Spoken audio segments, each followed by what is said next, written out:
Hi everyone, in this video I am getting guided to talk about how humans stray away from the path of God without realizing the slippery slope we are traversing when we are straying away from God aligned ways of living. And this lesson I learned from my own life, and the more I'm realizing about this lesson, I'm feeling called to speak about it, which is something which will cause a majority of the people who indulge in these practices to feel that um, challenged, because their ego will want to deny that they have been on a, or we have all been on a path of uh, life journey which misaligns us with God, even when we think we are following protocols or teachings of God. The simplest thing I can talk about is when I was young, in my home, all the homes that I have lived in, there are certain rituals that they did as part of a Hindu family, and each family had a different kind of ritual system that they were doing based on what their ancestors have taught them. And in my own home, my dad was not very keen about prayers or doing ritualistic practices in home, because at the time I didn't realize why he was not keen about it. But later on I realized that certain human reasons why he was not able to support the rituals was because he had some stomach problems, food related problems, where the long hours of fasting was not working for him. And he also had breathing problems, where if someone turns on the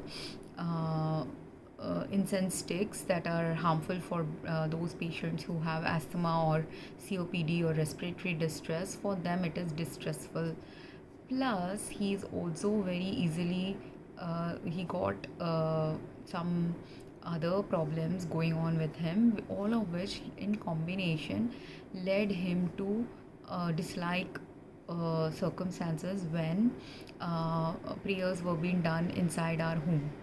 But on the other hand, when prayers in his family, prayers were being done, or in my grandmother's family, maternal grandmother's family, prayers were being done, he didn't have any problems at all. Why?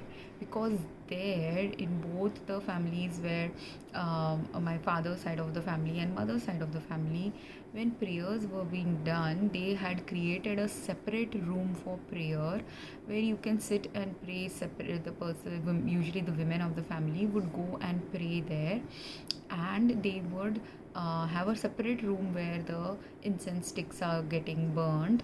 So as a result, if the incense sticks had any toxicity in them, it's not bothering my father's health, and then he doesn't care so much. Or in those families, when my grandmothers were praying, they prayed early in the morning at 7 o'clock or before 7 o'clock sunrise sometimes. So like, each of my grandmothers had a different prayer ritual. So one prayed around early morning time, and one prayed before sunlight. So, and until sunlight was there, so they would pray for long hours. So while they were praying these long hours, it didn't bother him because it was a separate room. It didn't bother him because his food needs were not getting ignored. It didn't bother him because he was not forced to inhale the air that was toxic to him. Now, if um, we look at the rituals of certain families, this is where people are going wrong sometimes with rituals. And while it didn't bother him, some of these same practices that some of my grandparents did bother the family they were living in. As a result, if my one grandmother was praying for 4-5 hours of the day, what was happening was she was leaving the rest of the family's time, uh, where she was supposed to connect with family. That was not happening with her, right? So, if she had started doing these practices while she was younger, then what happens is you end up neglecting the children you have responsibility of. So, this is where understanding where we are straying from God's ways needs to come into place. In Hinduism and Buddhism, it is said that there is a phase of life we all humans have to go through, and they've talked about that phase of life for men, but it is also equally true of women. And in that four phases of life that Hinduism talks about, the first phase is childhood, when you're carefree, you're not supposed to take care of anybody. And in childhood days, you are just supposed to get aligned with just learning normal patterns of living, like eating food, reading, writing, singing, dancing, enjoying just life with family, experiencing life with family, just experiencing as a with a fresh eye what is going on earth. That is all you're meant to do. You're just experiencing things and doing whatever you're told to do by your parents or loved ones.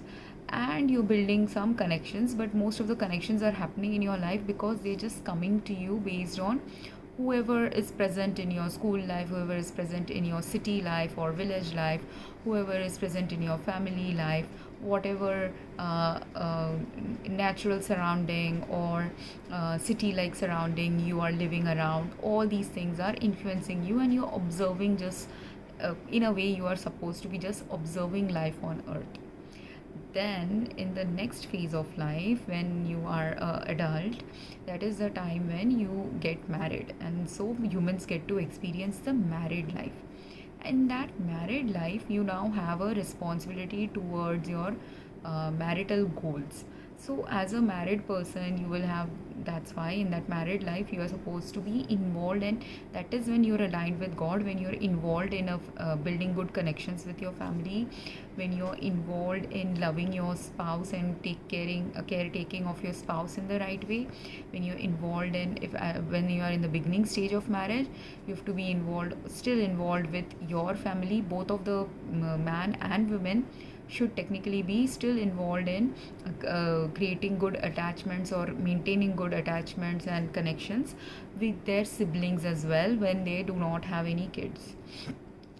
Then slowly, and if they have work, then they are also supposed to be devoted to your work. So whatever your responsibilities you have shouldered on yourself, if you have work, if you have family, if you have been given a lot of family to be with, if you have been given a lot of your spouse has a lot of family, or maybe one spouse has a lot of family, another spouse does not have a lot of family, each of it related life condition associated with you determines the type of life path journey you're meant to traverse with each other as a couple.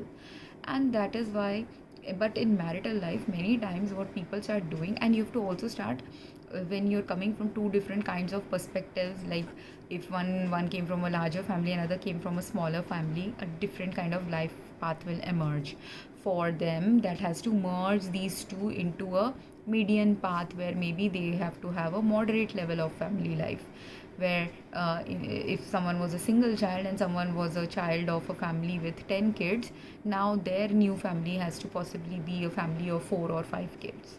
So something like that might emerge, or they might decide that they only want 2 kids and some pets to take care of. So like that, or 2 kids and they will have some the person who is very involved with multiple people, their responsibility is not simply about their kids but also about the siblings that they have. Those people could be their responsibility, and these life paths will emerge as your life is progressing in your marital life.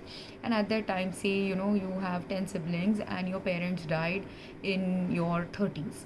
If your parents have died in your 30s and you have some younger siblings who are 5-year-old or 10-year-old siblings, and there are other older siblings who are just barely 18 or 19, then what life path is emerging for you? The life path that is emerging for the older siblings, who are not just 18 but they are more closer to 20 and 30 years of age and have a job and are married, some of them have to now start shouldering the responsibility of the younger siblings who are still children. So now the one who is married might decide to adopt one of the siblings. One who may not be married but maybe a youth who is working in their 20s can take the responsibility of a teen sibling and be their roommate. So like that, everyone can in their adulthood start taking adulthood responsibilities given your life circumstances. That is where you align with God's way of living, where you take whatever circumstances showing up in your life in its stride and make adjustments and alignment in your life in relation to the life circumstance that is emerging for you. That is where you are aligning with God. But say now, in that time, if one is married and they are maybe in their 40s now, and someone and they also maybe while in their 40s they had also had children, and they had raised their children, and now their children are in their 20s, so their children are going to college, going off for work, and their responsibility related to children's life is gone. So now when you are in your let's say late 40s or early 50s, you've already raised some kids, and at that time the next stage of life has to unfold, which is the mentoring stage of life. Now in that mentoring stage, if your kids are not at home and their kids have gone away, at that time if the wife is sitting and deciding, like maybe the husband is busy mentoring other people, and the wife gets busy turning to praying to God, what is starting to happen in that 50s age when this is happening to a couple is that the one who is praying to God is going towards the from the third stage to the fourth stage of life, which is the going into a brahmacharya like phase, where you are going to go back into celibacy, where you will not engage in sexual desire related things, where you will want to slowly detach from your karmic connections in life or all soul connections in life, and you are going to devote yourself more towards God. So you are trying to become more like a priest like person, even though you have not led a priest life your entire life. You've not been celibate or you've not abstained from sex while you were having family, but afterwards in your 50s or 60s you may start to do that.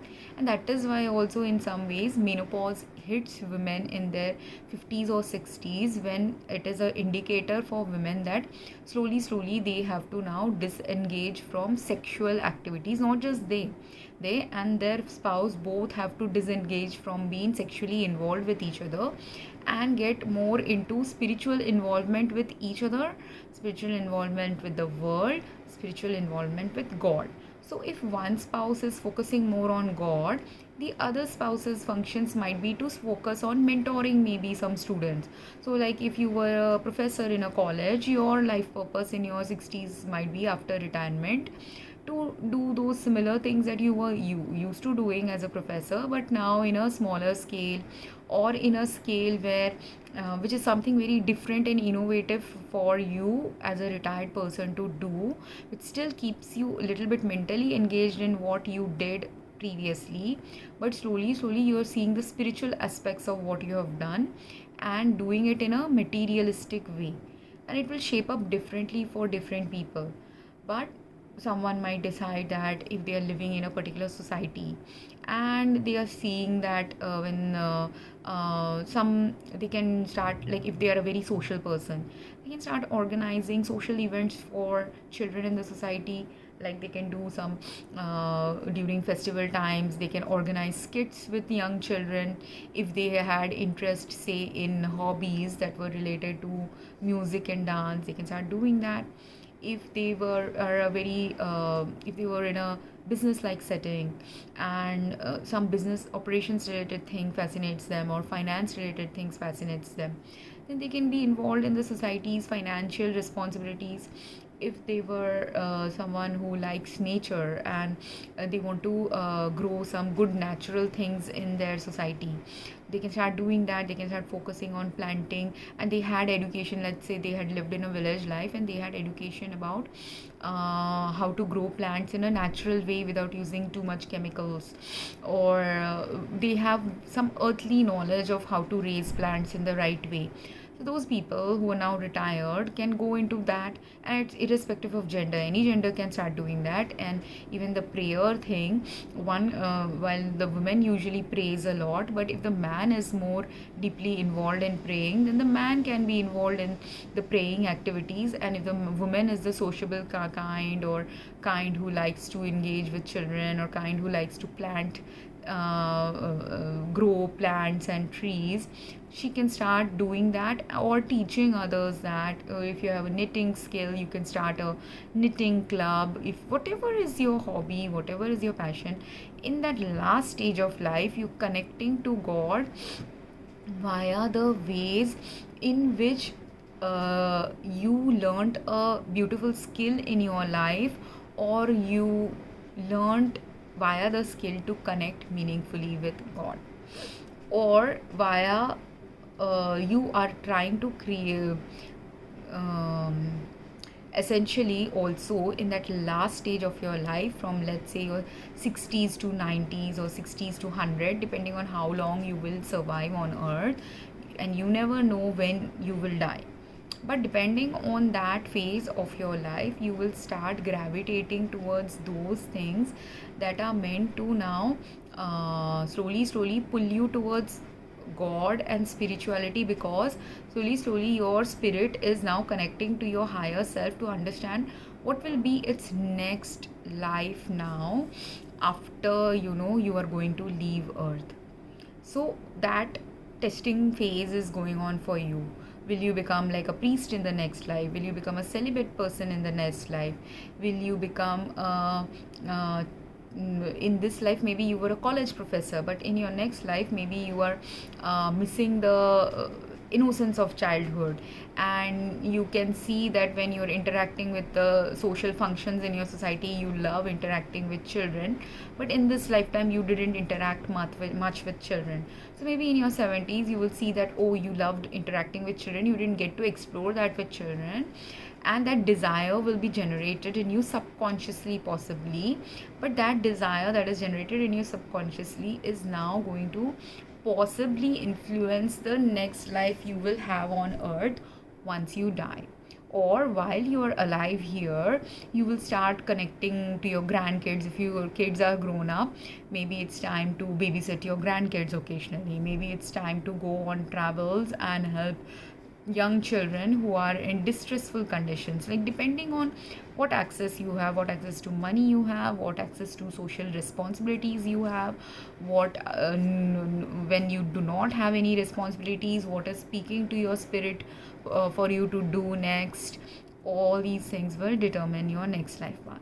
And then if say one of the spouses dies, then your next life path might be to merge with all those people who are also single like you, and you cannot stay. But if you are, you will become misaligned with God. Let's say there are three men in a society of 1,000 people, and in those three men's spouses have died, their children do not live with them, or even if their children live with them, their children are not meaningfully connected with them. Then what is the life path to emerge for that person who is not meaningfully engaged in their children's life, who has no interest? Like let's say there are people who do not have interest in raising children, or even if they are capable of raising children, but they do it in a very superficial way, not in a deeply involved way. So basically they have already disconnected from their children and are kind of leading a brahmacharya life, just that they're still living with their kids, or their kids are still living with them.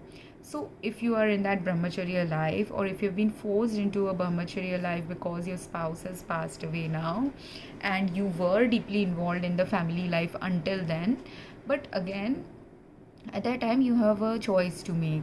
Do you want to get involved in your kids' lives as a person who is single, or in your grandkids' life as a person who's single? If you're gravitating towards that, do that. But if you're gravitating more towards being closer to your friends, more closer to your bachelorhood days when you were not married, if that is gravitating in your life, then what should you be doing? Then you should be creating means to get back with all your friends who are retired, all your friends who are retired and single like you, and a group of people. If there are people who live in one particular city and three friends live around in that same city, And then there is another city where you have another few friends from your past who are also likewise spouse free, or do not have deep meaningful connections with their children, maybe because their children live somewhere else, and do not see want to even move to the different city that their children lives in.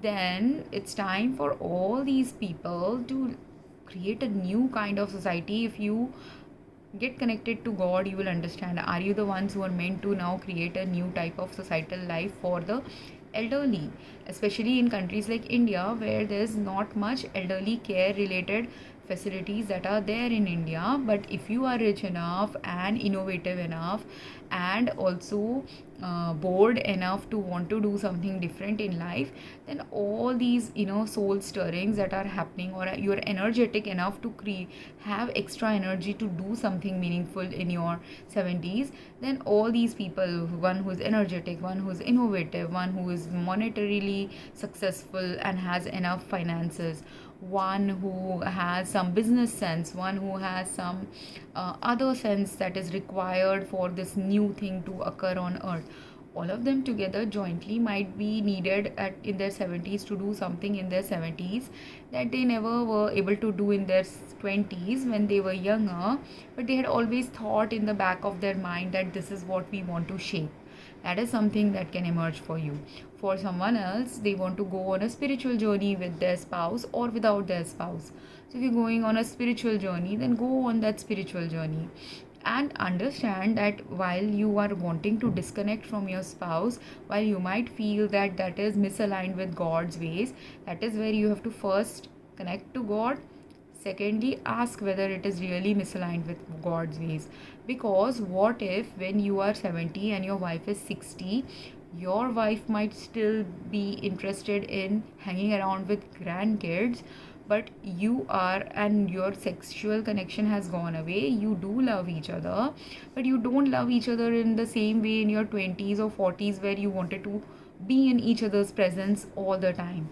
And this lack of being wanting to be in each other's presence all the time is also disengaging for you, because one of you might be on the path to death very soon. Now when that death will happen, you don't know. Both are on the journey of death when you're in your 60s, 70s possibly, but one might be dying in their 70s, one might be dying in their 90s. Now the one who has to live another 20 to 30 years, now which of them will live till 90, which of them will live till 70 and die in their 70s, God will not tell you. But God is slowly preparing you for that journey. So in order to prepare you for that journey, if you have to say goodbye to your family, you will have to, the one who was very family oriented might still want to spend those last few years, maybe it's 3 years they have left, maybe it's 10 years they have left, whatever number of years they have left, they are meant to connect maybe with their family at that time. Whereas the other person who has the 20 or 30 years left now, that person who will be having 20, 30 years left, there is going to be some building up that has to be done for them to exist that 20, 30 years without their spouse. So, and also to create new connections now, because God knows what is going to happen in the future. They will not know consciously, they are not supposed to know consciously, but subconsciously God will slowly start preparing them. That's why people should not, if you want to stay in alignment with your life journey path, soul path, that's why connecting to God is necessary. If you are not connecting to God, at least you need to connect with those people who are connected to God, or you have to have a deep inner knowing and self-awareness. Because a person who's an atheist, they will not be directly connecting to God, right? But even the atheist has a life purpose. So whatever is their life purpose, his life purpose will be more deeply found when he is connecting and becoming more self-aware. A person who is not an atheist, but he doesn't like spending 10 hours or 5 hours or even 2 hours in a week praying to God, or even 5 minutes praying to God, for them again their life purpose will emerge not by praying to God, but by maybe connecting to nature. So that's why their hobbies will be very much connected to Mother Earth related activities. So either nature related activities, saving conservation related activities. connecting with humans related activities, because humans are also part of nature. So that's how they will be connected to God. And the one who is spiritual, they will be praying 10 times a day, or not 10 times a day, but if you are, say, Muslim, you might be doing the 5 prayers a day. If you are Christian, you might be praying for half an hour a day. If you're a Hindu, again, you might be praying for a few hours a day, twice a day. Different people will do different kind of prayer rituals. And again, in that, God doesn't actually care about how many times a day you are praying, or which religion you chose to pray, or if you do not choose any religion to pray. But what God cares about more is how connected you are to your soul purpose, higher purpose, and your purpose for existence. The more better connected you are to your purpose for existence and are following the path you were meant to follow in your life, the more you are aligned with God, irrespective of whether you are praying to God or not praying to God. And this is where people who get too much into the ritualistic practices need to understand. Your ritualistic practices are beneficial in helping you connect to God. So if your rituals of a particular religion tells you, or a priest of a particular religion, imam, or anyone whom you follow as your guide, your family guru, whoever you're following, if they're giving you a prescribed way of following something and some ritual, like pray every month to this god, or pray every day for 5 times a day, or whatever you are following, while you are following it, if you do not have dedication in your heart to follow that practice, or while following it you are just mindlessly doing it, meaning if I chant something, I'm not focusing on chanting and connecting to a higher energy, but I'm simply chanting because I have to chant something, or I'm simply reading a scripture because I was told to read a scripture. At that time you're not meaningfully connecting to God, because you're not meaningfully focusing on the scripture's words. Like if you're told to read a scripture or say a prayer, you're meaningfully supposed to focus on the meaning of the words inside, and also the deeper meaning. Like earlier, when you were maybe in your 20s or 40s, you might have taken some of those meanings very literally applicable to the material way of living. But when you are in your 80s, those same words could mean have a deeper spiritual meaning, and you're meant to realize that deeper spiritual meaning of those same words that you read in your 20s or 30s. So that is how you connect deeply to God. And your purpose was like that. When you were in your 20s and 30s, you were supposed to do the literal translation, because that is where your life was at. And when you are in a stage of life where you have evolved into a different kind of a life experience is going to unfold next for you, then based on that different kind of life experience that's meant to unfold next for you, if you are evolved, if you're evolving, if you're going into a next phase of living for yourself and your society or your family, something new will start emerging when you read the same scriptures, or when you pray the same prayers you have prayed. But if you have not evolved, what will start happening is you will not feel engaged in praying. If you're told also to pray 3 times a day, you will not want to do that, or you will find alienation from praying those words. But in that also is a purpose involved, and what purpose will be involved in that could be that your, even though earlier when in your 20s reading a scripture for 3 times a day or once a week or once a day was helpful to you, you are at a point of time in life where reading is not, or chanting is not enough for you anymore. If you are in that point of life where reading is not enough, chanting is not enough, praying is not enough, maybe at a time the reason why you're getting restless, even though you're scripture reading tells you to do something else, or even if your priest is telling you to do something else, it's not working for you. It means you are meant to now, instead of following what the scripture is saying or following what your priest is saying, You may still follow that if some of it is still aligning with you, but if most of it is not aligning with you and you're getting very restless and you're not mindfully praying, mindfully reading the scripture, mindfully doing what the scripture is telling you to do, you have to then focus on asking your soul, what is it next that I am meant to do? And you might have to connect to nature via these activities then, because if you're restless, that means your body is seeking activity. If your body is seeking activity, that means instead of doing something via words, the one who is feeling active has to do something via action.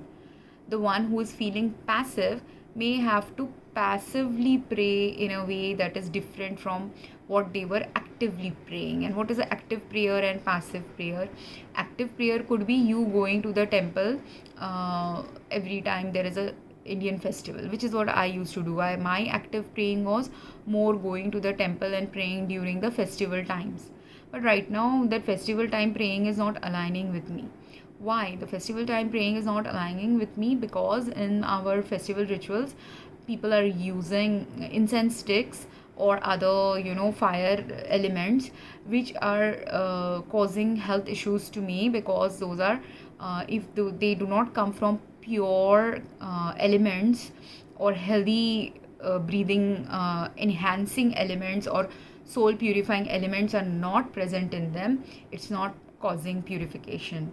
Instead, it's causing health harm. Whereas if I pray at a place where in my home or in a random temple where really good quality ingredients are being used, really purifying prayers are being done, at that time, if I sit in that location, I have no problems. So this understanding that right prayer has to be done, right person has to do the prayer, right ingredients have to be there to do that prayer, or when none of these are present, then my preference and choice is to do prayers according to the prayers that make meaningful sense when I am chanting those words or saying those prayers.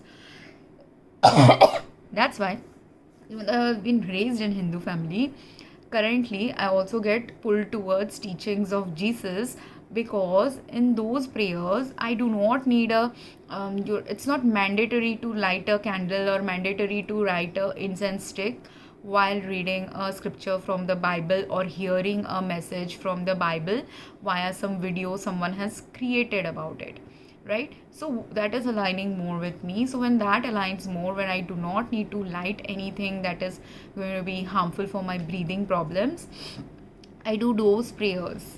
Or I also chant sometimes Indian chants, but this is where from when I'm chanting something from the Bible or something from the Hindu text, both times when I'm chanting or praying, if I don't pray deeply the soul essence of the prayers, then I am not doing a good job praying, and then I'm not doing a good job aligning with God. So that's why it's important, like whatever you do, if you're meant to be praying, you have to align in a right way when you are praying. If you are, and in a right way that is not simply about the ritual, like people can continue doing Hinduism's rituals, but if there are 5 Hindus in a particular society, 5 Hindu families, let's say, and those 5 Hindu families are praying to God, but if they're not praying to God in the God aligned ways necessary for that family's existence, then you are misaligned with God. Meaning, if in Hinduism there are certain rules that the priest can say that you are meant to do, and let's say they are all from the same religious culture. Like, South Indians pray a little differently from Bengalis pray a little differently from Punjabis pray little differently from Marathis. So everyone in India, every culture in India prays a little differently to God, even when they are praying like the same prayers sometimes, right? And then there are some prayers in local languages that have also come up, rather than just the Sanskrit prayers that used to be the initial prayers of Hinduism. So whatever you are doing, let's say they are all from the same language speaking and same culture of Hindus who have got the same upbringing also. But after getting the same upbringing, where say in their family life, half an hour you're supposed to, let's say you're a Brahmin family, you're supposed to chant Vedas for half an hour every day, or the man in the family is supposed to chant the Vedas. But does it mean that the women doesn't need to learn that or can't learn that? No.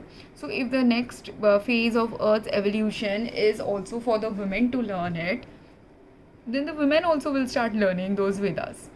If the next phase of evolution is, and if in these 5 families, let's say in one family, then next phase of evolution and alignment of that family's life would be for the women children to also learn the Vedas, then maybe the grandfather who used to teach only to the grandson or the son, maybe he is supposed to, and they do not have any sons in their family, grandson is not there in their family, or the grandson lives somewhere else, but they have a granddaughter in the family who lives with the grandfather, maybe he's supposed to teach it to the granddaughter now. That can happen. Or the father, grandfather, grandmother, all the women, everyone in the family, let's say 5 people live in the family. There is like husband, wife, the husband's parents, and the granddaughter. Let's say 5 people are living in the family. All 5 might be guided to pray to God using the same rituals that was only reserved for the men earlier in that family life, but now it has to be passed on to the women of the family also. Why? Maybe the reason why could be that the grandfather might be passing away in 2 years. They don't know that he is going to pass away, but if he is authentically connected to God, he will either subconsciously or consciously get that guidance to start teaching these to the granddaughter as well as the daughter-in-law, because maybe the husband will pass away and the wife is not in that mental health status to remember all the chants or remember all the prayers the right way. So that's why the next generation also needs to learn this in the right way. So it's getting passed now to the daughter-in-law and the granddaughter, right? And because both of them were not raised in that family, the granddaughter is a new child who is like maybe 5 or 10 years old, so she may not have ever been exposed to any prayers. The daughter-in-law might have been exposed to prayers, but her family also only the men used to pray. So she doesn't know all the words, or her prayer was involved in doing just the ritualistic things but not the chanting of the Vedas. But now she has to learn the chanting of the Vedas too. So that could be one family's journey. And let's say the other 4 families, though, maybe their journey is not going to be the same as this family's journey. So if that family starts thinking like, why are they teaching their girls, or starts alienating this family, that is a wrong way of aligning. You're again misaligning yourself with God, because that's where the principle of live and let live comes into play. That yeah, maybe your family is not supposed to teach anything to the women right now, but that doesn't mean that any family who's teaching something to the women is doing wrong.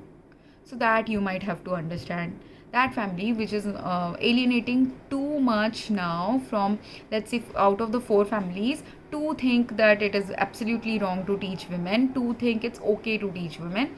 Those who think it's okay to teach women, they are accepting it. Those 2 who don't think it's okay to teach women, one family realizes that it's okay to teach women, but they're not ready to speak up on behalf of the family who's teaching women. He is also partly misaligned, and the one who is completely not understanding why women have to learn, that family is now completely getting slowly misaligned. So whichever family now is getting, even though they might be practicing all Vedas, all rituals perfectly in the family life in the way they were taught by their ancestors, if their belief systems are going out of tune with Earth's future life, now that family is getting slowly misaligned, and when they more misaligned the family is, slowly their decline of spirituality will start happening inside that family life. So the greater you resist the path in which earthly life has to go towards, the greater you will be misaligned with God and going away from God's way. The more you understand that what was applicable 100 years back, 1000 years back is not applicable now, the more you will be aligned with God's ways. Similarly, now in all these families, let's say in one of the families there is many people with sickness in that family. Like let's say there are 5 family members, and this family, in the family members, the grandparents are extremely ill, and even the parents, one of the parents is partly ill, in a way that they are, all of them, three people are maybe getting breathing problems every time you are doing a yajna or burning incense sticks or burning all the Hinduism ritualistic prayers. When you do with burning, at a time you are having health issues. And let's say all five family members, three are getting extreme health distress, two are getting one is getting moderate health distress, and one is not getting any health distress at all.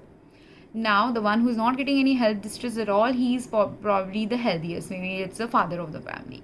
But his wife, having been a little weaker in health, might be getting some health distress. His son, maybe being a 5-year-old child, is also experiencing some health distress because his wife and son, they're both weaker than him. The father is, let's say, a 70 kgs man, whereas the wife is a 50 kg woman and a child is a 10 kg child.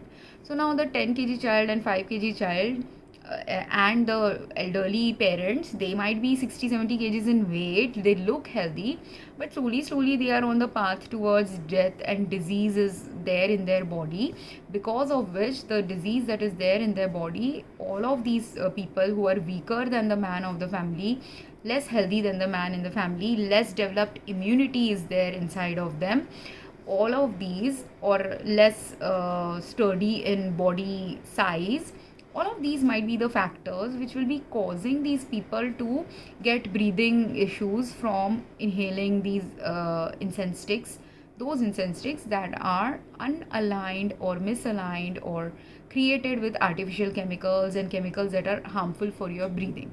And at that time, when you're getting breathing, it's just some people can decide that I'll take medicine and it will solve my problem. But what medication will do is, first of all, let's realize what when you're getting a breathing distress from a chemical that is toxic to you, what is happening to your biochemical processes. When I'm inhaling something that's toxic to my body, what will happen is, if it is mildly toxic, I will cough. I'll try to expel it out via cough. The harder I cough, the fumes and particulate matter that I'm inhaling, when I'm coughing, it will get expelled out.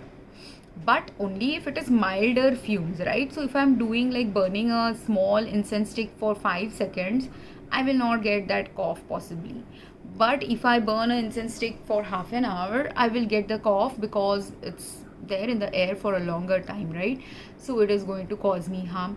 Or if I buy an incense stick which is of high quality, which doesn't give me any cough, or someone will get cough, someone will start sneezing, because via sneezing also, when you sneeze out, the mucus that traps any particulate matter or anything that is allergic for you, all of it via the sneezing will be expelled out. So coughing and sneezing is a good response to an allergy. So at that time, if you start taking medicines, it will prevent you from clearing the toxin from your body. Second thing, if you are highly allergic, at that time, if it is a high allergic thing to your body, highly harmful to your body, your respiratory tract will start choking up. You will not, you will have a difficulty in breathing, because your lung cells do not want that chemical to get infused inside your body or settle inside your cells. So it will start choking, it will start blocking the pathway, airway passage inside. It doesn't want the toxic air to be inhaled. And at that time, if I take a medication that will help in, if I'm having these wheezing problems or choking problems or difficulty in breathing problems, there are medications that can be taken to help you breathe better. But if you take those medications to help you breathe better, at that time, all it is doing is, this choking will not happen and it will allow you to breathe. But while the medicine is allowing you to breathe and this choking activity is stopped, the inhalation of large scale amounts of toxins, now the toxins that the body knows was harmful, that's why it was choking the passing of the chemicals inside. Now those chemicals are going to get accumulated more and more in your lungs, and as a result, when it gets accumulated first in your lungs, inside your lung cells, inside your blood vessels, after that, some of it will get accumulated and settled in your lungs, some of it will get now via the cardiovascular system's functions, some of it will go from your lungs to your heart, from your heart to your rest of your body. And if it is really harmful to your body, it is going to cause damage in different parts of your body eventually. So this is why, if in that family, even if they were very ritualistically connected to God and doing all these ritualistic practices earlier, which never was making them feel unhealthy or in kept them in health distress, if instead of medicine they realize the higher purpose of what has to unfold next, again they will be aligned with earthly life and next phase of earthly life. And that is what will be more important to God than them continuing the rituals of the past. Meaning, they can still do the half an hour prayer that they were doing daily, or monthly if there is a ritualistic practice of 1 hour prayer they are doing, where they are doing a fire burning ritual regularly with ghee and incense sticks and camphor and all these things. Ensure that whatever you're doing for that puja, at that time whatever ingredients you're using for the puja, make sure all the ingredients are absolutely pure and healthy, and your body's poor health status is an indicator of which material is toxic, which material is not toxic. And the one who is the most sickest of the 4 in the family or 3 in the family who are seeing the most distress from these fume inhalation, the one who is the most sickest will be the most sensitive. So you have to use that most weakest person of your family as a guidance system to know when, like, say, I have arranged a puja where I will be burning ghee, I will be burning incense sticks, I will be burning camphor, I will be burning some spices. So now whichever spice I am burning at that time, if the spice is poor quality, it is making you cough, know that from that brand maybe you are not supposed to buy that spice anymore. Maybe you have to search for a different spice to burn, or you have to stop burning spices now if in the market you're not getting good quality spices. Same way with the ghee, same way with the incense stick, same way with the camphor, whatever you're burning. And which is what happened to me. I was and I told you, as I was raised in a family where there was some conflict about prayers. When I was younger, in my 20s and 30s, I didn't pray too deeply or do ritualistic practices that much. But when I was in a phase of life where I was getting pulled towards doing some ritualistic practices daily, at that time I was burning spices, I was burning camphor, I was burning oil for doing a oil lamp in front of the god.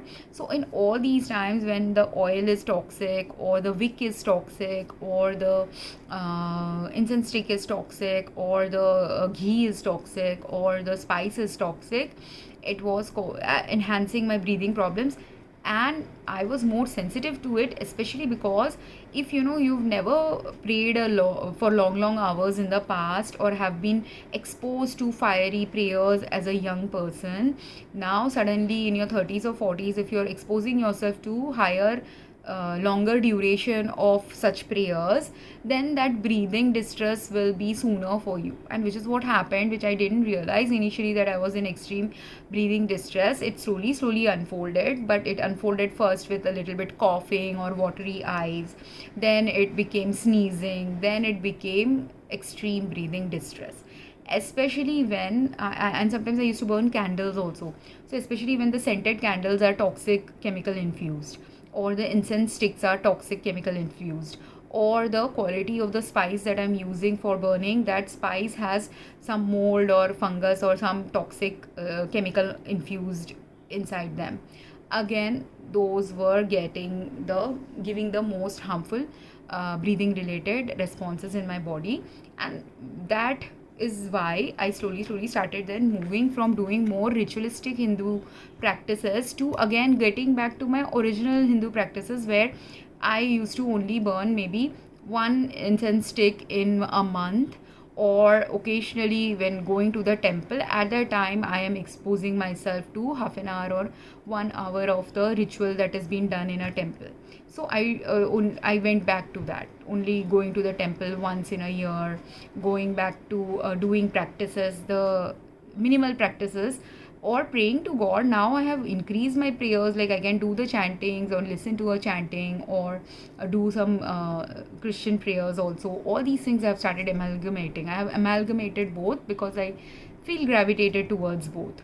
And when I'm feeling gravitated towards both, when I'm doing that without burning a candle or without burning an incense stick, it is not misaligned with God.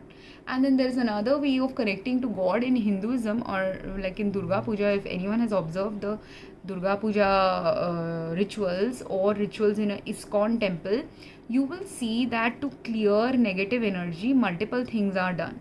One is to clear negative energy, you keep the place where you are praying to God very clean. Secondly, you dedicate beautiful clothes and beautiful flowers. All that things can be given to God.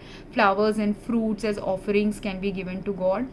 Thirdly, to dispel negative energy, while fire is a very good way to dispel negative energy, the fumes from a fire, fumes from burning like sage or burning bay leaves or burning some spice or burning camphor, all these fumes, while burning them, or even burning some essential oils, all these, when you burn them, it gives a very beautiful smell which can be very cleansing, which can be very healing.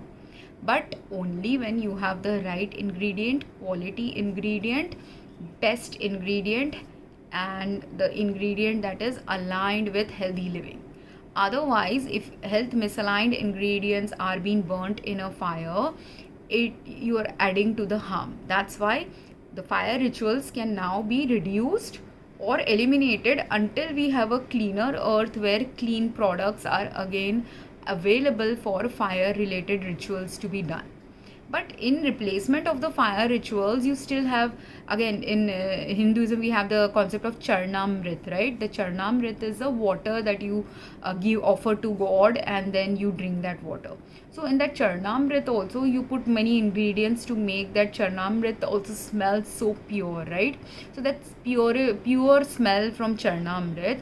Again, when you dedicate some water filled with some ingredients in it to make it, I don't know what are the ingredients in charnamrit. Sometimes dahi is there, but I know there's some kind of very beautiful smell that comes in Bengali charnamrit, and I don't know what is the ingredient that is used in it. But whatever is the ingredient used in it, sometimes chandan might also be used, but whatever is the ingredient in it, in the charnamrit, that gives it this beautiful smell. What is the main first ingredient of charnamrit? Water.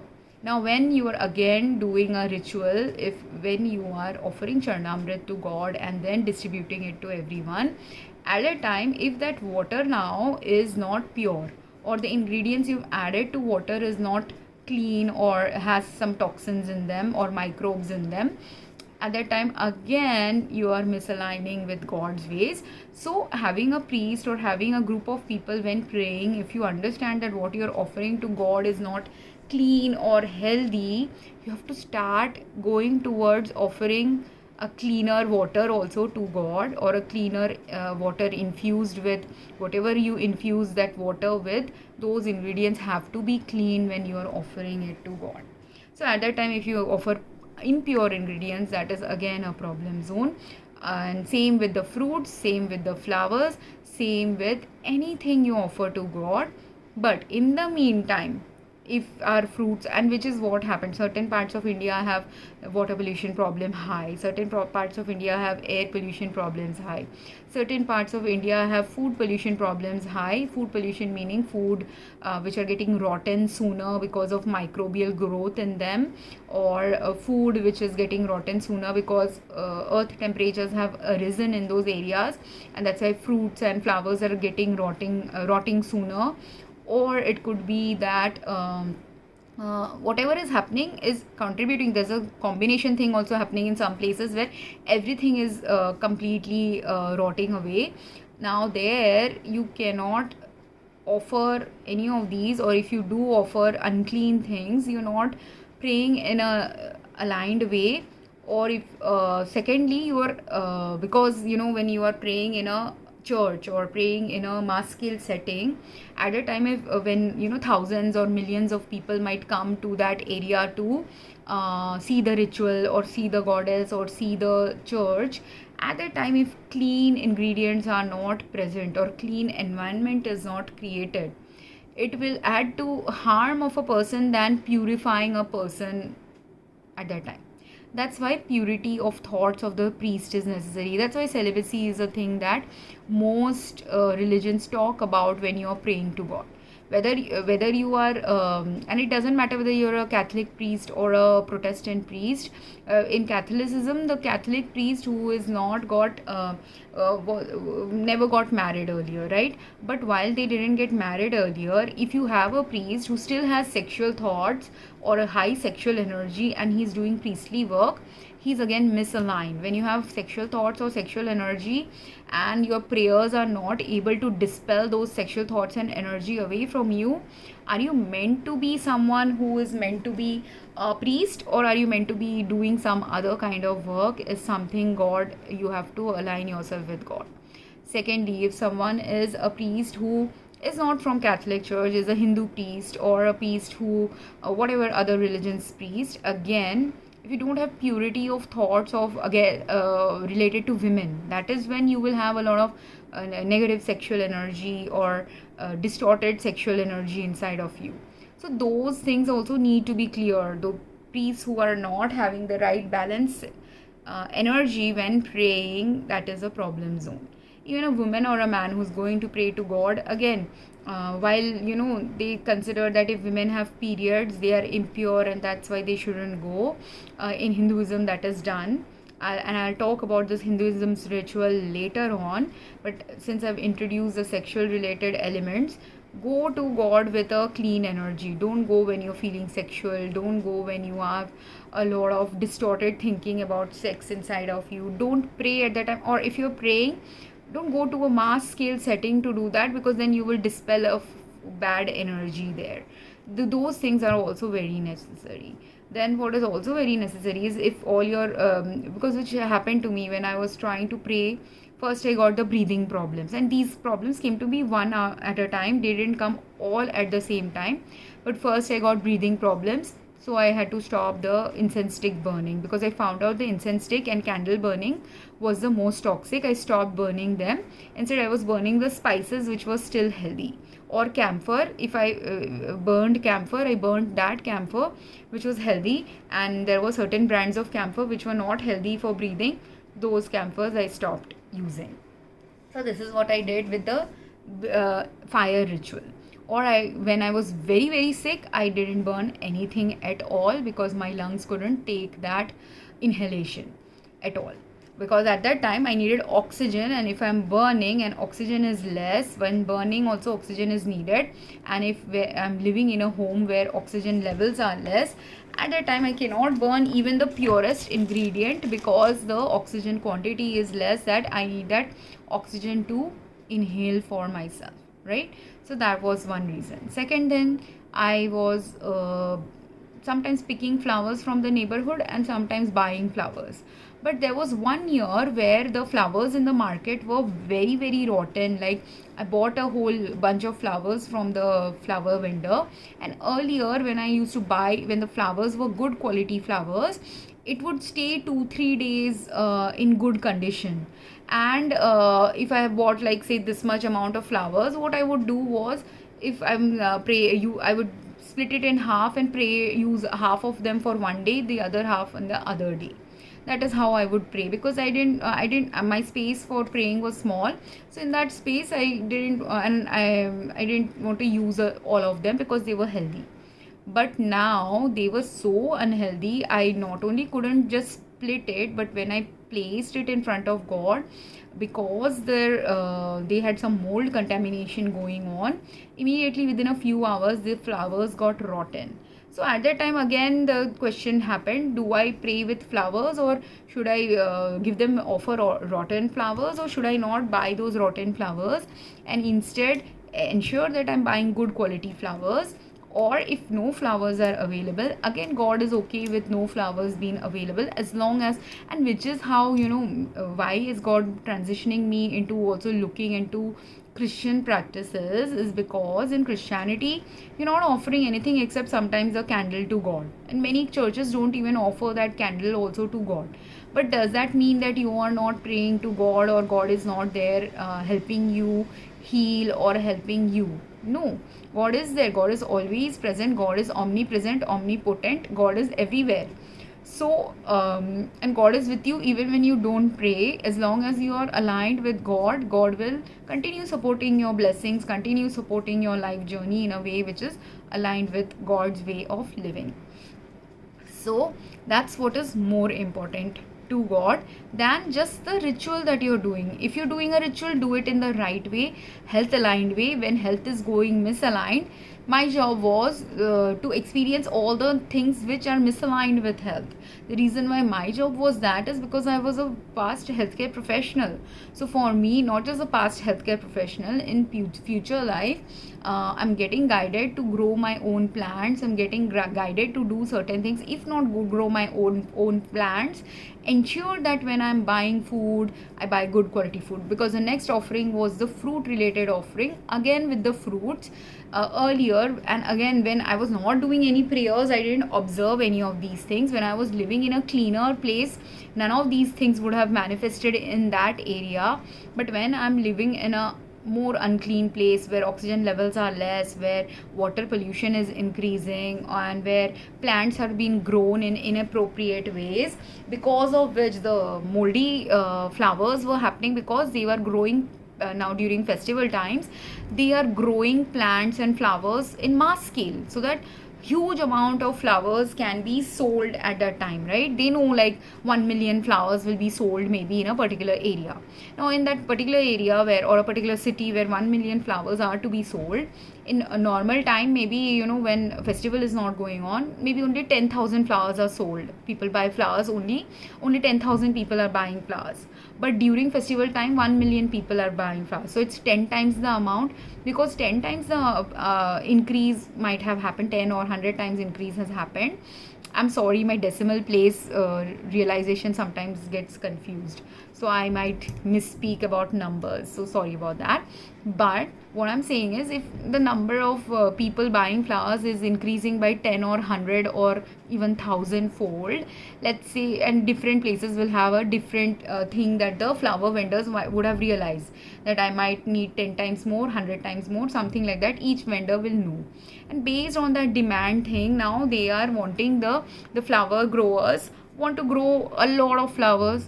When they are growing a lot of flowers, now what is happening is, they are using chemicals to artificially raise the flowers, or they are adding chemicals to preserve the flowers long term. But all of these things which are superficially preserving the flowers, internally may not be preserving the flowers. Internally the mold might still be there, it's just the flower is looking beautiful on the outside. But the moment you are taking it home, by then the impact of the chemical that was sprayed on it is gone, and then even all the spraying had done was mask the effect of the chemical or microbe that is there in the flower. But by the time you take it home, that effect of the masking is gone. Or by the time, like, they might have from a village it is coming to a city, so in the village they might have sprayed it. It has been 2-3 days while the flowers got transported to the city, and in those 2-3 days the effect of the flower looking really great is gone. Now it's only looking moderately grown, and by the time I take it home for praying, it is completely destroyed. So what is a better thing? Better thing would be, if I do want to pray, why not plant more flowers in my home?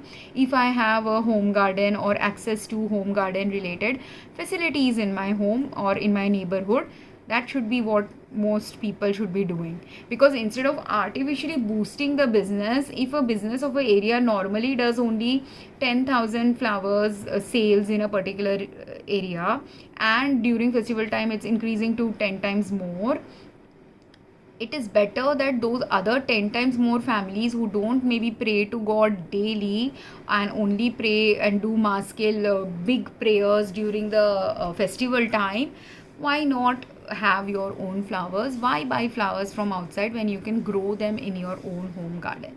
You maybe that is where your family has to go. One family might have to, who has observed that the flowers are getting rotten, might have to do this. What has the flower vendor or the farmer who, or the gardener who is raising the flower, got to do?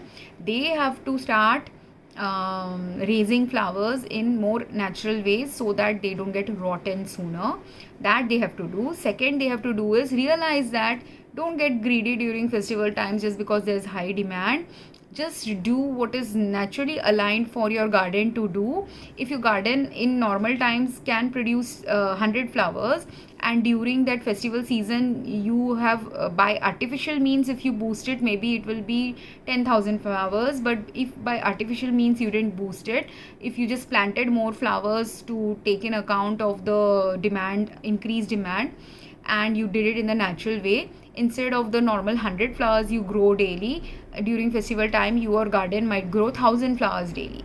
That is enough. So understand that it is enough to just grow 1,000 flowers, and whoever is meant to pray with those flowers will pray. Another thing is, if I pray and give God this whole room filled with flowers, or just one, offer one flower, it is same to God. God wants what? God, when you are offering actually flowers or fruits or fire or water or earthly elements to God, the reason why these earthly elements, like there's usually a copper pot in Hinduism which is representative of a earthly element. If not a copper pot present in the offering, you will also have those earthen diyas, the oil lamps that we burn. So those earthen pots are also representative of the earth element. So metal and earth is representative of the earth element. The fruits and vegetables and flowers are representative of the produce we get from earth. So all of these we are actually offering to God as a gratitude towards God, that thank you for providing us with these elements and resources that help us in our daily life to stay healthy. So that's why it doesn't matter if you offer a large scale thing to God or a small scale thing to God. What matters more is you offer the quality thing. And in order to show true gratitude to God, the farmer who doesn't pray at all, maybe because he's not even Hindu, he's from some other religion, what is his gratitude towards God? His gratitude towards God is giving him the capacity to produce whatever fruits and vegetables he is raising. The farmer or a gardener or a home gardener, whoever is raising the plants necessary for our eating and for offering things to God, they have to realize that what you are offering is good quality, and the bad quality versus good quality thing you have to realize first, and more than how much quality you are making in life, how much prosperity you are holding in life. True prosperity is not about the quantity, true prosperity is always about the quality. Though humans think that true prosperity is about the quantity, it is really not about the quantity. Why? Because in the quantity, what is happening is, in this quantity problem only, the problem of what is misaligned with God starts showing up. Because in trying to manage the demand of quantity, if you let go of quality of the product, you have misaligned with living. You're not grateful then for what you have, because in order to be grateful for what you have to be grateful for if you have minimum or less.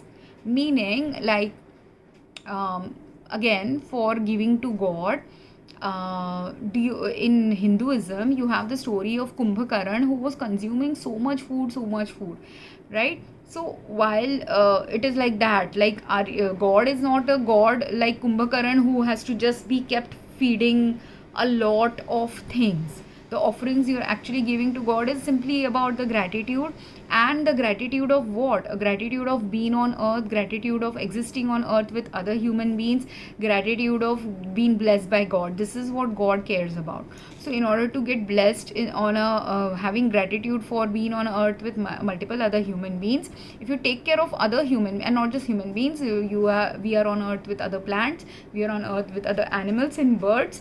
So if you are on earth with other animals and birds and bees and insects and everyone else who is also there on earth for a purpose, true gratitude towards God is to take care of these beings. And which is what Christianity talks about, that man has dominion over these other creatures. And dominion doesn't mean you dominate them to exploit them. Dominion means you have a responsibility towards taking care of them, and when you take care of them, they have the responsibility of taking care of your health. And which is what happens, like when we take care of our plants and flowers and fruits and vegetables in the right way, they are nourished, they are nurtured, and they will give quality produce which will keep us even in minimum quantities really hunger free.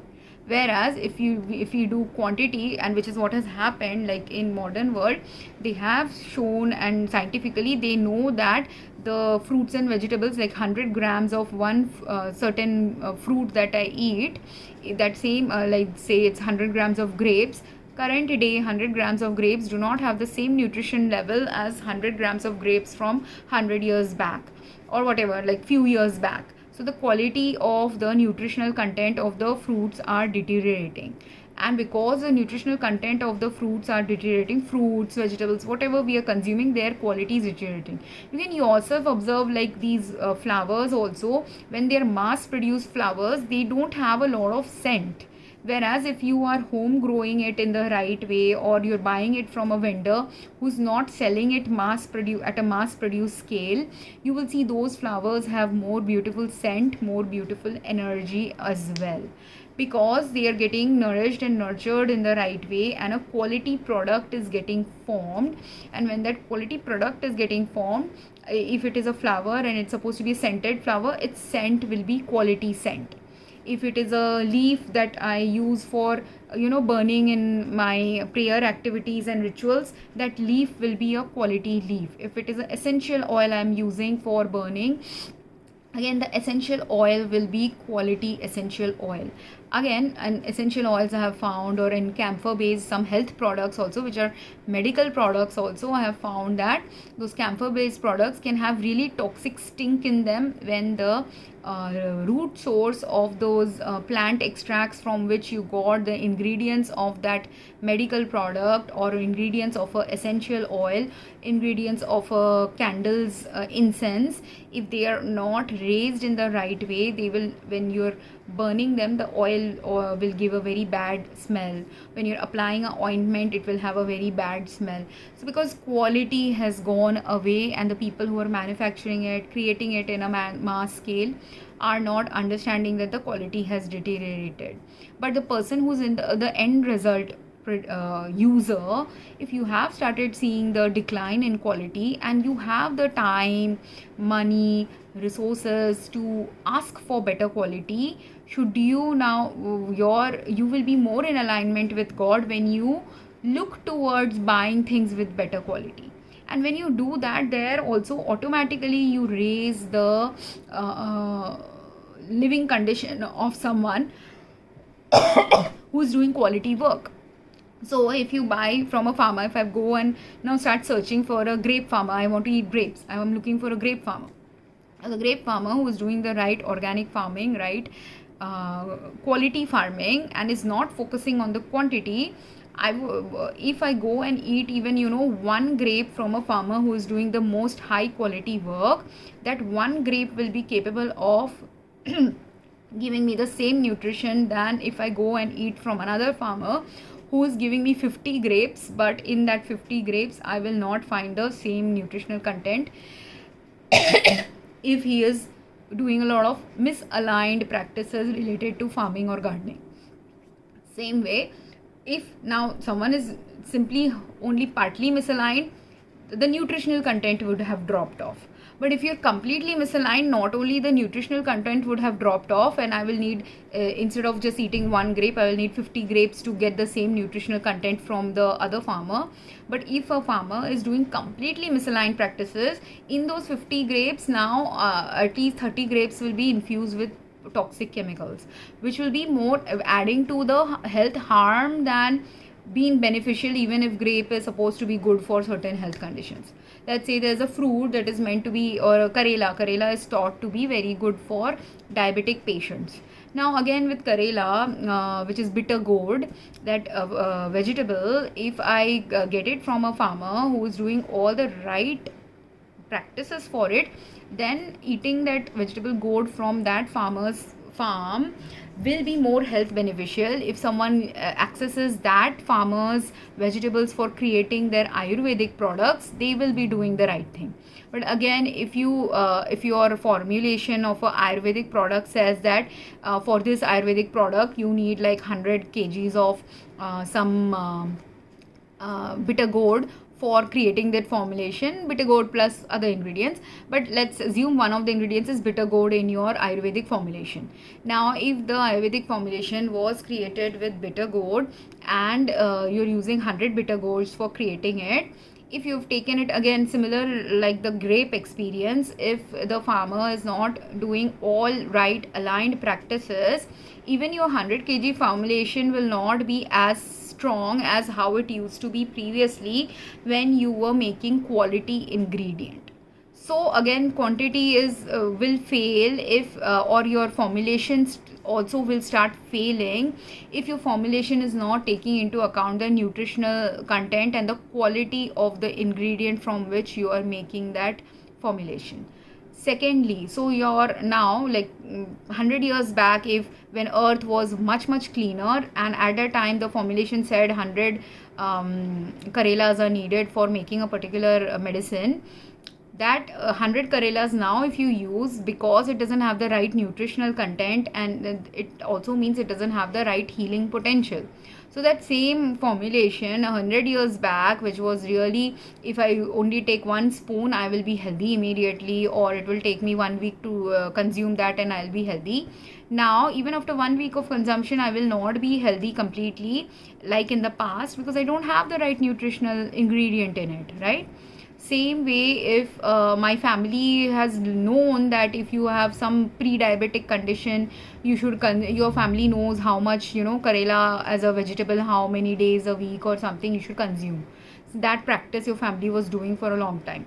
Again though, if your family was doing the knowledge that has been passed to you, if it was 100-year-old 1000-year-old back knowledge, at that time when earth was not as unclean, how much ever, like if you had to eat only 1 bowl of Karela to help with your pre-diabetic condition, or extract 1 Karela's juice to help with your pre-diabetic condition, now that much will not be enough.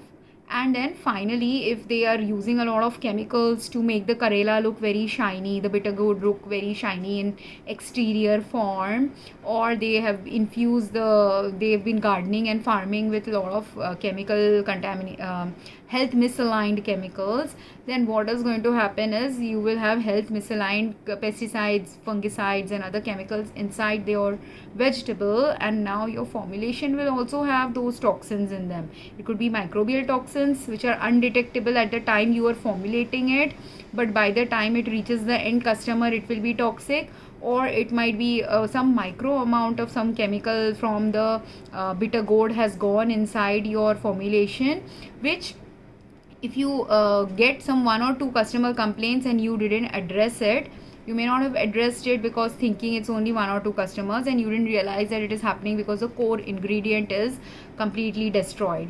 But when mass scale farming has resulted in mass scale destruction of quality of food, in a way that direct consumption of that food as well as consumption of the food via medicine is now distorted, then your health implications will happen when you consume those mass scale mass produced foods and medicine products as well.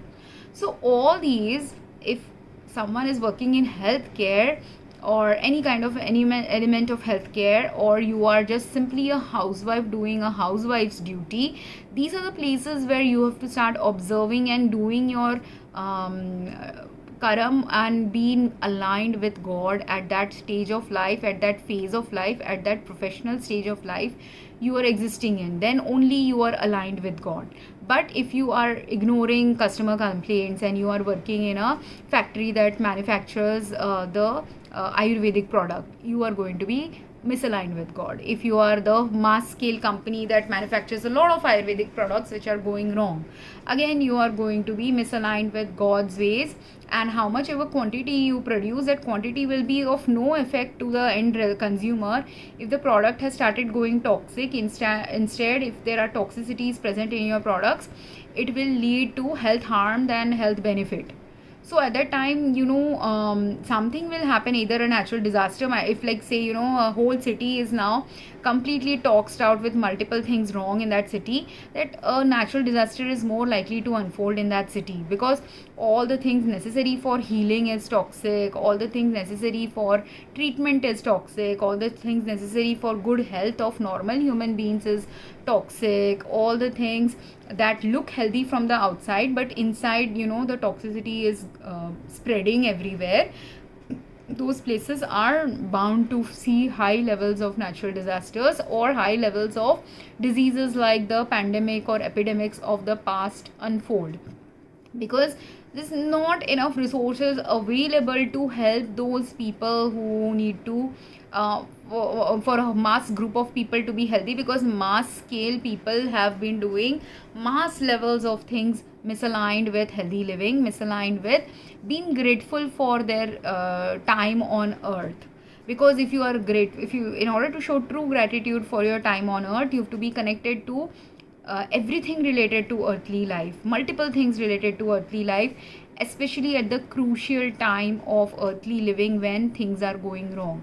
At a time if you're completely misaligned, completely out of tune, and if someone who is trying to align you, you start taking them as the enemy, again you are ending whoever could have helped you in redirecting you back to a better quality life, you haven't allowed them to do their functions, then again that place is more likely to destroy, self-destruct or self-sabotage. It can be at a minor scale, it can be at a major scale. In a minor scale, it will be a family life that will self-destruct. In a little bit greater scale, it might be a society that will self-destruct. If one society is doing all the wrong things and other societies around it are doing all right, other societies will be fine. Or if they're doing, let's say, 70 good things and 30 bad things, 70% good health aligned practices, 30% bad health aligned practices, those places might survive. But a place that is doing 90% health misaligned practices, that place will destroy. Does that make sense? And so when you're going towards a spiritual path, when you are not even spiritual but just simply leading life, when you are wondering, when you're praying to God why your problems are not going away, or why is a problem escalating somewhere in your personal life or professional life, in all these things you have to align yourself, continuously keep aligning yourself to God or to earthly ways of living. One or the other path you have to choose, and if you don't choose either path, you are essentially on a path towards poor health, not just poor health but destroying the health of the future generation related to you. If you're working in a large company, the responsibility of yours is related to large scale people's health. If you are working in a working as a small scale farmer, your responsibility is towards all those people who will be consuming your farmed goods. If you're a business who's delivering some farmed goods, clothing and other things to people, again your level of destruction, or like the three things scenarios that I talked about related to fruits, is related to every aspect of our karam we are doing on earth. So whatever karam you're doing, if you are doing it in a mindful way, right way, balanced way, you are going to have the most optimal outcome possible for you, given other people also around you. Because there are so many things I have learned about what is good living, what is healthy living, what is aligned living, which if some of which needs my own practices, but some of which also needs practices from other people around me. And if those people around me do not practice it in the right way, those practices cannot be put into effect. And how much ever I have the knowledge, if that knowledge doesn't get executed in the right way by multiple people associated with me, then their health will stay bad as well as my health will likely stay poor. And the only reason my health is still going on despite many health unsupportive factors is because I have at least got the realization of what is health supportive. And that is the beginning stage. Now that I have the realization of what is health supportive, I am now searching for a place where those health supportive factors can be executed in the right way. If those health supportive factors can, then a place or a company or a whole country or a whole city that is willing to health align themselves. But if there is no one who's ready to do that, then my purpose would be to eventually end up dying from all the things that were not health supportive in my life. Which is what happened. I went into near cancer stages because many health unsupportive factors started slowly happening in my life. Now the health unsupportive factors which is related to me, I can change. the places where I can avoid carcinogenic chemicals, carcinogenic products, consumption of those carcinogenic products, that is the part where I can play. But while buying a product, if I know, like say, for a particular disease, if you have looked into naturopathy related teachings of people who are into natural ways of living, healthy ways of living, and having health in the initial stages of life, like via the nutrition that they are giving their body. Now in that case, if your nutritional thing is vegetable consumption of certain health supplements, at that time again, if your health supplement is not manufactured the right way, it will be health misaligned. If the food you are consuming is, again, if I know that apples are good for my health, but if I go and buy an apple which is not prepared in the right way, sold in the right way, and has a lot of chemicals in it, again, consuming a poisoned apple with some toxins in it will be more health harming than consuming an apple which is beautifully prepared in the right way.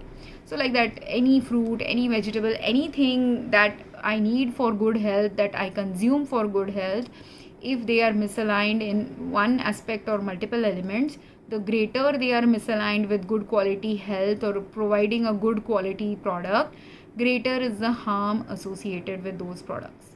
And so then at a time, what happened to me, I became more minimalistic oriented, that whichever product that can be used I'm not completely minimalistic also, I'm still a consumer, because I'm still searching for those products which will be more health aligned.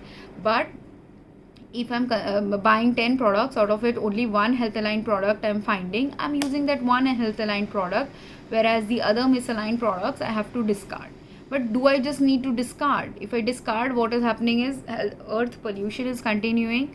So I have to not simply just discard, but I have to discard and also give the information to other people that if millions and billions of earth population now starts discarding toxic products, we don't have enough earth space to discard it in the right way.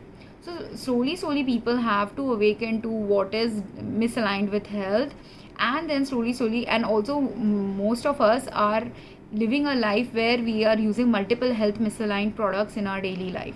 So if I'm using 100 misaligned products, it took me 4, 5, 10 years journey of adulthood to slowly discard the use of those products which are health misaligned, and understand also certain products which I haven't yet they are health misaligned, but maybe like in only 10% way they are health misaligned. So I haven't discarded them completely, but eventually I have to discard them or wait for someone to create a product which will be more health aligned in the future. Or go, and if I am a person who's an innovator, I have to be the one to innovate and build that product. If I am a person who is good with praying, then I go and pray about it so that that product can finally eventually be manifested by someone into creation. If I am good with gardening, I'm supposed to start experimenting with gardening in a way where I understand what is health aligned. If I am good with stitching or clothes, and I have started understanding which cloth is a good material, a health aligned material, which is not health aligned material, I have to start focusing on that. So everyone is awakening on earth currently to certain elements related to their life that they have to change. But after many people start thinking, once they have awakened to what needs to change in their particular life, that is all that needs to change. But that is a misperception. If you have awakened in the last 5, 10, 20 years about certain things that needed to be changing, wherein say someone awakened to healthy ways of eating fruits and vegetables, and knows very well which is the most nutritious fruit or vegetable, which kind of vitamins they have to take, which kind of minerals they have to take, they know that. But if you don't know that, now the quality also is important, from where you are sourcing these materials are important. If you have the money, you have to invest. If you're a top 50th percentile of the global population with the richest resources, monetary access and power, you have to invest your money in those products which are quality products than buying the cheaper products, or products which are more and quality products you have to buy rather than look at it from the price tag, because you can get a cheap product with a good quality and you can get a good quality high branded product with really bad quality. So now you have to start discerning. Who starts discerning about the quality? Mostly the middle class of society decides that, because the middle class will be sometimes buying cheap, sometimes buying expensive, because middle class is meant to be doing that. The middle class of any earthly population of any country has to do that, because that's your purpose. Buying sometimes some good quality products at lower price, but also equally buying high quality products with high price as well, and also discarding all low quality as well as high, like low price or high price products, all of which are low quality. That is the middle class's job. The rich class's job is to invest in places where high quality products can be the outcome based on their investment, rather than simply looking at money. This is where the higher, richer classes get misaligned, when they do not invest in quality and are investing more in quantity. That is where people get misaligned. And the lower class, their job is to do high quality work. When you are low income, the merit of your work shines through the quality of work you are doing, the dedication with which the work you do, and that's when abundance, and for you money is important.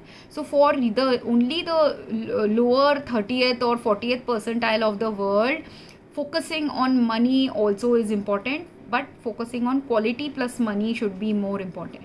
So each class of the world has a different purpose that has to unfold. Each socioeconomic class, social status, and gender, everyone has a particular purpose specific to their individual life circumstances, individual identity that you hold on earth, and individual skills that you have on earth. So when you are aligned in all these elements, that is when you have achieved true awakening. Otherwise, if you are misaligned, if you know that you do good quality work but you're not focusing on other elements related to your work, you are misaligned. If I know that having money, if I being a middle class person, if I continue to just buy the same things as a lower middle class person or a poor person, then again I am misaligned. If I am a rich person and I am buying the same way as a lower middle class person, or doing the same business practices as a multimillionaire that I might have done as a small business, again you are misaligned with your life purpose. So everyone has to align themselves back to what is their capacity to align, and the range of influence they have in their life to influence others and to align with others. I hope this made sense. So if you're a popular person, as a popular person, you have a responsibility to like a social media influencer, you have a responsibility to influence. Now you can there will be influencers with say 4 million followers or 3 million followers who have even you are the top 10 influencers of the world, and you will have multiple fans. But if you are doing health responsible activities, God aligned activities, then that influence that you have has a purpose, and it's serving its purpose in the right way. But if you are doing all health misaligned things, like you are an influencer, but you're an influencer because maybe like you're a top sports person of a country, and that's why you're an influencer, or a top singer of a country, that's why you're an influencer. But being an influencer, just being on the top and having the influence of millions or billions of followers, at that time, if you didn't do the health aligned activities, if you're doing activities where you are misaligning with health, misaligning with life, misaligning with, and maybe you're flirting with a lot of people, are you health aligned or health misaligned? Most probably you're health misaligned, because it's not your job to be charming and flirty with everyone simply because you're popular. Some people think like that. When they are popular, they want to just be nice to people. But have you also seen those popular celebrities who are not nice to people, but they are also still popular? Why? Because niceness also has a purpose, not being nice also has a purpose.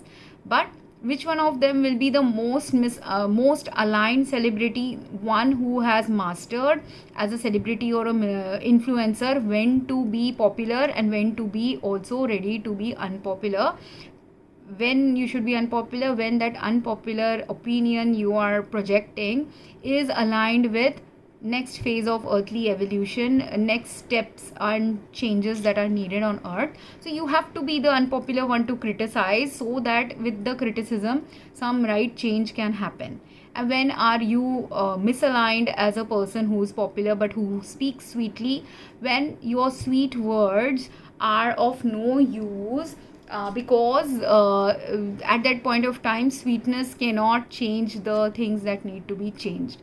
So if you are continuing to be sweet in a very toxic situation, let's say I am being abused and beaten by a spouse. At a time, if I'm abused and beaten by a spouse, or someone is financially taking away all my money, at that time if I don't protest and shout that, or complain, am I misaligned with health and next stages of my own life or earthly life? Because the person whose capacity to steal from one person might have also the capacity to steal from others, and then it can become a toxic pattern for them if they are stealing continuously. So that's why I have to complain somewhere. If they are stealing minor scale, maybe if I didn't complain, that's fine. But definitely if that same person who has stolen from 10 people, if the one they stole only one a little bit from and it didn't matter and they didn't shout, it's fine. But by the time they've reached the 10th person, and if they are mass scale doing some harm where the money that they are stealing could have been used for some other better purposes, then at that time what is happening, that person has to shout or has to complain, because otherwise the place where that money had to go to is not going to go there, and the work that needed to be done with that money, that appropriate work, will not unfold, because someone has stolen some assets and doing work that they were not supposed to have the responsibility for. So understanding your own responsibilities is also very important. Like someone could be stealing, not like thinking that they are stealing. Like there are, say, a family where a family got some inheritance from someone, and it was meant to be equally distributed by to all the people of that family, but let's say it didn't get distributed to all the people of the family. At that time what is happening is, the person, let's say 10 people were supposed to have that inheritance, only 5 got it, the other 5 didn't get it because of some reason or the other. But whatever the reason, the other 5 didn't get it, if they were meant to get it and that didn't unfold, and the other 5 who got it are now having double access to money that they didn't need for their sole purpose, then all they are doing is they are not hindering just their sole purpose. Let's say it was $1 million that was supposed to be distributed to everyone, and the people who got 2 million now, they were only meant to have access to 1 million because they were meant to do something based on the access to 1 million. But now that they have 2 million, they are just whiling away the extra million that they don't know how to use properly. That's why only God had restricted them with a blessing of 1 million. Even if they want and desire and want to manifest 2 million, they shouldn't get that 2 million, because that extra million is meant for the other person who was supposed to get it, who was supposed to do something with that 1 million. Either they directly or maybe their children are supposed to do that. That's why that person needs to get that 1 million, so that their children will eventually get it. So these things you have to understand, that what is your responsibility that you should take. So if you know that you were supposed to get only 1 million, and even then despite knowing that you took 2 million and didn't give back that 1 million to the person it was supposed to go to, there is a problem there. If there is a block for some reason that you realized it belatedly, like this was not supposed to be my share, it was supposed to be someone else's share, you can give that back later on, because maybe there was a divine, God also knows that mistakenly sometimes mistakes will happen, but in that mistakes also a rectification later on can also get ensued. So you are meant to do that rectification in a future date, and you can do that rectification in multiple ways. So that is where, people, when you are getting misaligned, if you're getting guidance to align back, that is where you have to align back and understand how to align back. But if you don't understand, then you are adding to poor karma related to you, poor karma related to the choices you made, poor karma related to when given an opportunity to make amends for a mistake that you have done. if you do not do those amends, then again that poor karma continues for a while. So at that time you can't ask God, why am I suffering? Or your prayers will not have value, because why do you pray? You don't simply pray to alleviate your suffering. In your prayers, most people pray selfishly like that, but in your prayers, the prayers are also supposed to eventually, as you evolve as a soul, it is meant for not simply praying for your good but your family's good. If you're in the next level of praying, evolution of praying, your prayers are supposed to be not just for your family, maybe for your family and friends. If you are in the next level of praying, then from family and friends, it's about your society. Next level of praying, it might be about your community. Next level of praying, like that, if you're evolving as a person who's praying, this is how you evolve as a person who's praying. And again, a person who's not praying can also still evolve. Likewise, if even without praying they are evolving in life related to their particular socioeconomic status or privilege in life, that gives them the range of influence that they are supposed to influence in the right ways via the choices and karma and remorse and regret related things they have to do while on earth, because none of us is perfect. So the choices and karma which you are doing perfectly aligned with God, you don't have to change anything there, you continue in that path. But the moment there is a change necessary, when you are aligned with God, irrespective of prayers, you will get the signs and symptoms of where you need to initiate change, how you need to initiate change, why you need to initiate some change in a path that earlier seemed like the right path but right now is not the right path or right decision making. And if you do not align with that, then you stay misaligned with God, and then you will go off kilter or off track of what was your soul path journey that was meant to unfold if you were aligned and balanced with your purpose and aligned and balanced with God. And when you are the most lost or most doing a lot of tough things that are misaligned with God's way that needs to unfold next on earth, that is the time when you really should be praying, or at least reflecting and reanalyzing the decisions and choices you have made in life. And these decision making points of time will happen to you when sometimes it will happen if you are a very busy person, but you every day give a time of 1 hour of reflection via writing or pursuing a hobby, you will get your insights from that. If you are a person who's not very busy, who is less busy like me, I'm getting it via the more I connect and do certain spiritual things or practices. Someone who is lonely, that person is meant to understand via the loneliness some of the aspects related to what they are meant to do next. Someone who is in jail, they got the jail time to sit and reflect actually of what are the things that they have done wrong that they need to realign. Someone who is sick and now you're not physically able to do anything, being in jail, being physically sick, being physically disabled, if you are restricted like that, again at a time you are restricted like that because in that time of restriction, what normally you used to do, you're not supposed to do, because that has to halt now temporarily. And in that abnormal circumstance, difficult circumstance, painful circumstance, something has to manifest for you in which you will understand. If you connect to God, first of all, if you are in real painful circumstances, real health distressing circumstances, praying to God helps alleviate your pain and distress. And it will alleviate it only to the extent at which it is meant to alleviate, because if that pain has a higher purpose, it will not take away the pain completely. So that's why in the last few years when I kept getting breathing problems, I was not getting breathing problems for the same reason again and again. Every time I learnt it, this is from a toxic candle, then I have stopped using toxic candles. I've learned my lesson, then the candle related problem doesn't occur for me. I have only two choices now. Understand when to buy a good candle, whether to buy a good candle, whether to burn a good candle. These were the lessons I had to learn related to candle burning, incense stick burning. if my breathing problems is related to outside my home problems, then it is related to a social problem, societal problem, then outside my home related changes have to occur in that area where it is related to outside home problem. There, where is my sphere of influence? If I am the kind who can easily talk about when things are going negative, so if there is a service I used where something was problematic in that service, I provide a adequate right customer complaint or feedback about it, so that if someone really is doing a good job in their workplace, one or multiple people are doing their good job in the customer support department, then that right answer that I have provided them will take them to the next step of that company's operations, that will prevent that toxic thing that they are doing from manifesting. So this is how, whatever is your sphere of influence, you work on that.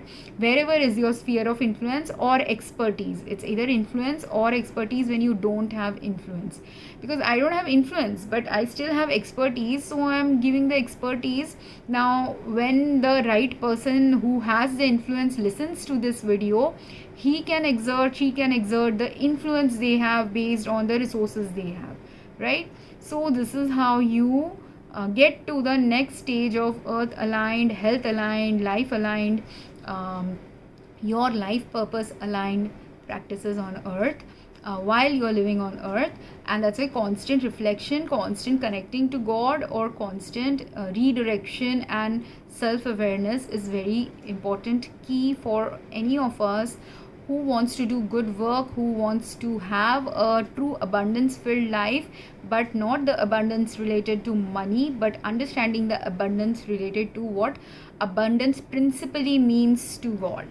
I hope this made sense, and if you have any questions or comments, please drop a comment. Thank you.